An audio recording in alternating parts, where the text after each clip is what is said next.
Satarō Fukiage, the man behind myth. Welcome to The Most Evil, where we delve into the minds of history's most notorious serial killers. In the shadows of early 20th century Japan, one man's reign of terror left a chilling mark on history. Satarō Fukiage's crimes shocked a nation and left an indelible scar on its collective memory.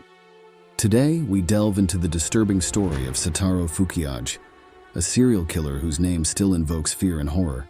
Born in 1889, he came from a poor family and started working at the age of 9. When he was 9 years old, he was kicked out of his home and worked in various places, but he did not last long anywhere.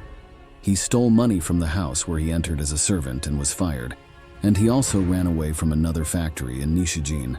He was not a model apprentice, alternating between attempts at escape and expulsion for misbehavior. At the tender age of 12, he stole from his master to obtain a prostitute, which landed him in Kyoto prison. It was during his irregular imprisonments that, a la Oliver Twist, he took up robbery skills from Yakuza.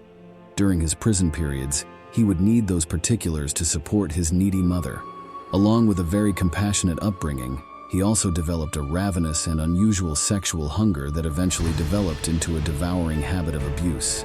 In 1906, Fukiage killed someone for the first time when he brought an 11-year-old friend to a secluded place, raped and murdered her, and only managed to escape execution because he was still underage. After being freed in 1922, he gained considerable public notoriety for going on a rape binge that resulted in at least 27 victims. Most of them are teenage girls. He added at least 6 homicides to the wave of one-man crimes. Fukiage's methods were both brutal and calculated. He preyed on young, vulnerable girls, using their trust to lure them into secluded areas. His attacks were characterized by extreme violence, leaving his victims helpless and terrified.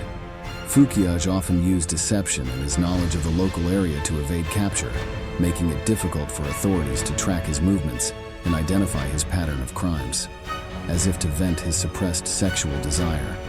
Horrifyingly, he referred to victims who merely raped as separation and murdered victims as bereavement.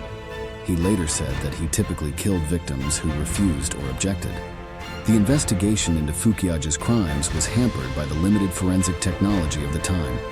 Despite multiple arrests for lesser crimes, it wasn't until 1924 that authorities began to connect the dots.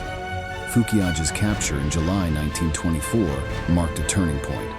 Under interrogation, he initially confessed to numerous murders, but his later recantation and claims of police coercion cast doubts over the true extent of his crimes. On July 28, 1924, Satarō Fukiage was finally apprehended. After his arrest, Fukiage confessed to killing 13 people during police interrogation, but told the detective he had been fooled. In the decision to close the pretrial, only 3 cases of rape and murder were admitted, but Fukiage showed the audacity to ridicule the judge by claiming that there were 6, not 3. Later, the death penalty was sentenced at the Maebashi District Court, and the appeal was dismissed in July 1926. The judgment was confirmed, and the death penalty was executed 2 months later, on September 28th. He is 37 years old. After studying in prison by reading Western philosophy books and literature, he published his autobiography, which consisted of 3,000 pages of manuscript paper. However, since publication and distribution were banned immediately after publication, the book itself is virtually impossible to obtain. Fukiage's actions provide a disturbing glimpse into the mind of a serial killer. His early experiences, marked by instability and abuse, likely contributed to his pathological behavior. Experts suggest that his crimes were driven by deep-seated psychological issues, including a compulsion to exert power and control over his victims. The legacy of Satarō Fukiage's crimes left a profound impact on Japanese society. His story serves as a grim reminder of the darker aspects of human nature and the importance of vigilance in protecting the vulnerable. Satarō Fukiage's life ended on September 28, 1926, when he was executed by hanging. His final words, a plea for parents to protect their children, resonate as a haunting echo of his monstrous deeds. Though the Satarō Fukiage is long gone, the memory of his crimes endures. reminding us of the importance of justice and the resilience of those who survive in the face of terror. If you found this video insightful, don't forget to like, share, and subscribe to our channel for more content on true crime and psychological analysis.